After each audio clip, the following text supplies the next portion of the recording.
రైతులందరికీ కూడా నమస్కారాలు. మేడం, నేను చెప్పొచ్చేది ఒకటే, మేము 2022 ఫిబ్రవరి నుంచి కూడా ఆర్డీఓకు, కలెక్టర్లకు అందరికీ కూడా దరఖాస్తులు ఇచ్చుకుంటూ వస్తూనే ఉన్నాం. మాది సంగారెడ్డిలో ward number 17 madam. Ward number 17లో వార్డును డివైడ్ చేసుకుంటూ పోతుంది.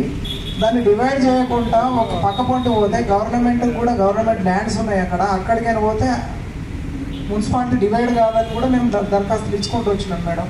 అయినా దాన్ని పరిశీలన చేయలేరు. పీడీ గారు కూడా వచ్చిండ్రు, అప్పుడున్న జేసీఆర్ వీరారెడ్డి సార్తో మాట్లాడిస్తే పీడీ గారు కూడా వచ్చి ఎంక్వైరీ చేసిండ్రు, అన్ని చేసిండ్రు. మళ్ళీ యథావిధిగానే రోడ్ చేస్తుంది. అసలు ఇక్కడ ఉన్నటువంటి రైతులందరికీ కూడా లాభం రావాలంటే ఒకటే మేడం, మేము కోరింది కూడా, ఎక్కడైతే ఈ శివంపేట దగ్గర సర్కిల్ ఉందో దాంతో అకోలా టు బాంబే హైవే కలిసేది ప్లస్ బెంగళూరు హైవే కలిసే రోడ్డు సర్కిల్ ఆల్రెడీ డెవలప్ అయ్యింది మొన్న రీసెంట్లీ. దానికి సరిపోతుందని చెప్పేసి కూడా మేము దరఖాస్తు పెట్టుకోవడం జరిగింది. దాన్ని ఎంక్వైరీ కూడా చేసిండ్రు. అయినా ఈ బెల్ట్ చేస్తామని చెప్పేసి ముందుకు వస్తున్నటువంటి నడుస్తున్నది. దాంతో గవర్నమెంట్ కూడా ఒక 4-5 వేల కోట్ల రూపాయలు కూడా మిగిలే ఛాన్స్ కూడా ఉంది మేడం. ఈ చిన్న ఒక 12 కిలోమీటర్లు, ఈ 12 కిలోమీటర్లలో ఇక్కడ ఉన్న విలేజ్లకు అందరికీ కూడా న్యాయం అవుతుంది మేడం. ఆల్రెడీ రోడ్ ఉంది కాబట్టి. సరే, మేము పెట్టినాము, దానికి మీరు ఏం చేస్తున్నారని మేము అడుగుతలేము మేడం. మా యొక్క అభిప్రాయం ఏమిటంటే, ఎక్కడైతే సర్కిల్ ఉందో పోతున్నటువంటి రైతులు చిన్న రైతులు కూడా ఉన్నారు మేడం. గుంటలలో ఉన్నారు, అద్దెకరాలు ఉన్నారు. ఇక 30-20 అద్దెకర భూమి ఉన్నది.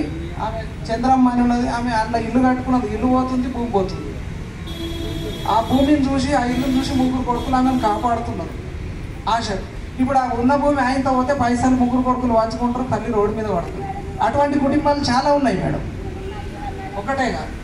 కాబట్టి అవన్నీ కూడా దృష్టిలో ఉంచుకొని మేము కోరేది ఏమదంటే, సర్కిల్ ఎక్కడ అవుతున్నదో అక్కడ ఒక 1500 గజాలు ఇచ్చి డెవలప్మెంట్ చేసి ఇచ్చేస్తే తగిన న్యాయం జరుగుతుంది మేడం. ఒకటి.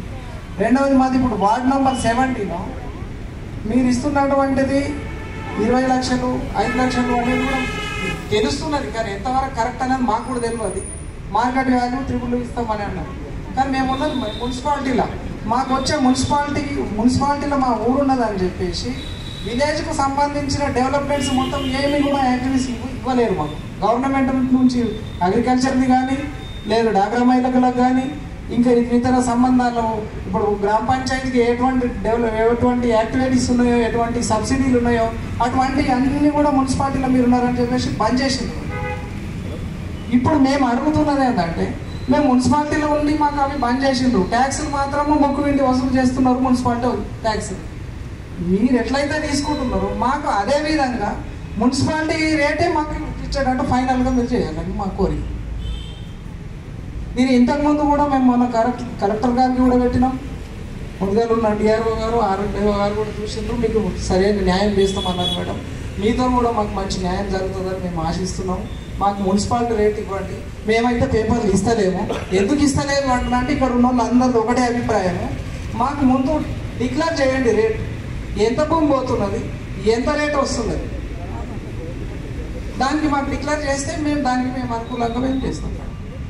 మా యొక్క డిమాండ్ మాత్రం సర్కిల్ ఉన్న దగ్గర 1500 గజాలు ఎక్కడ ఇచ్చినా సరే, ఏ సర్కిల్ దగ్గర ఇచ్చినా సరే ప్రతి రైతు కూడా సంతోషంగా ఇవ్వడానికే ముందుకు వస్తాడు మేడం. థ్యాంక్ యూ మేడం, ఈ అవకాశం ఇచ్చినందుకు.